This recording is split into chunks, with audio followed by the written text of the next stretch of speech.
Well, right now on the program, we want to catch up with PepsiCo and learn more about some of their regenerative agriculture progress. We talked about this about a year ago, and we're going to catch up on this and learn more about the latest 2024 ESG summary. Joining us for a conversation, it is good to talk with her again. She is the VP of Sustainability at PepsiCo, Margaret Henry. Margaret, it's good to talk with you.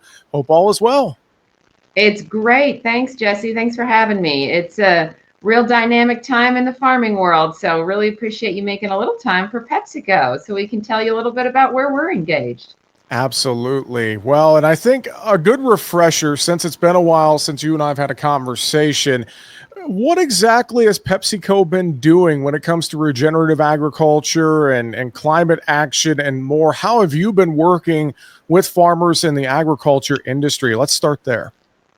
Sure thing. Well, we rely on a tremendous number of different agricultural products from lots of different countries. You look in North America and we're looking at corn and soy and wheat and so many potatoes for those Lays you love. And so when we think about our success into the future, farmers are at the heart of it. Our business transformation, our success into the future relies on making sure that farmers are successful into the future. So that's why we've, as a company, committed to supporting a regenerative agriculture transition, supporting farmers to be economically successful in soil that's strong, with water that's healthy. That's what we're doing when we're looking at regenerative agriculture, is what's the future of farming? Making sure that farmers have the economic and the environmental resources to farm into the future. Well, I know with this PepsiCo's Pep Plus, the PepsiCo Positive Initiative, we can dive into this a bit. And I know when it comes to agriculture and some of the work you guys are doing, I know a pretty lofty goal of getting 10 million acres in partnership by 2030. Tell us a little bit more about this and some of the details from the 2024 ESG summary.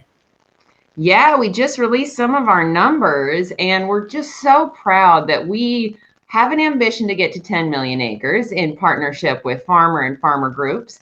And we're actually already at 3.5 million acres around the world. A lot of those are in the US. We are working with a lot of the groups that some of the farmers who are listening in on this might know.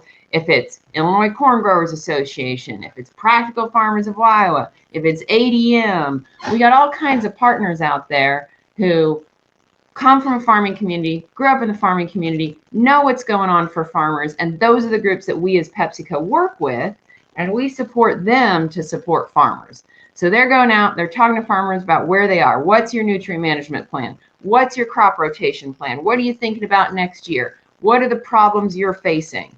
And then thinking about how is PepsiCo helping in making that farm really strong for the future. And that's our regenerative agriculture transition. So a lot of those acres, those 3.5 million acres, it's about the size of Connecticut. A lot of those acres are doing something in their tillage practices, reducing that tillage, minimum till, reduced till, no till. A lot of those farmers are looking at their crop rotation, maybe putting in a cover crop, maybe exploring more complex cover crop mixtures, or just a different kind of crop rotation. So there's a lot of different things that we do in the Regen Ag. It's all locally based.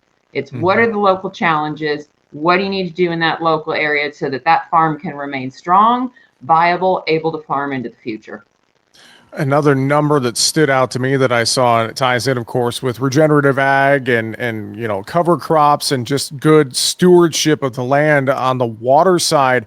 I see this right, 24 billion liters of water globally that PepsiCo's initiatives have replenished. Can you talk about that a little bit? Absolutely. We do a huge amount of water replenishment work.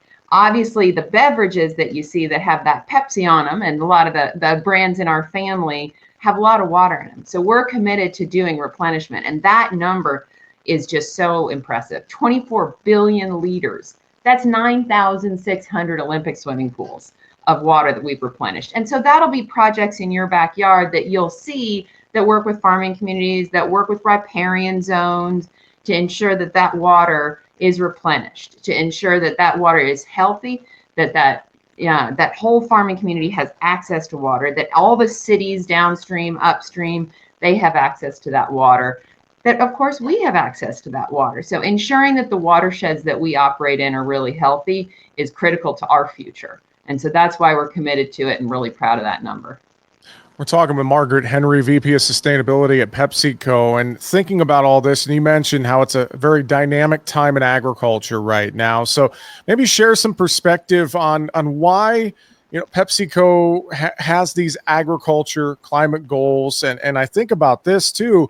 If we don't have farmers and ranchers, then obviously PepsiCo be tough to source products for all of the, source food and things for all the products that you guys make. And so, I mean, talk about why that partnership between PepsiCo, farmers and ranchers is so important, Margaret. Well, I'm so glad you asked it, Jesse. I grew up on a farm. And so I just love bringing that perspective to PepsiCo.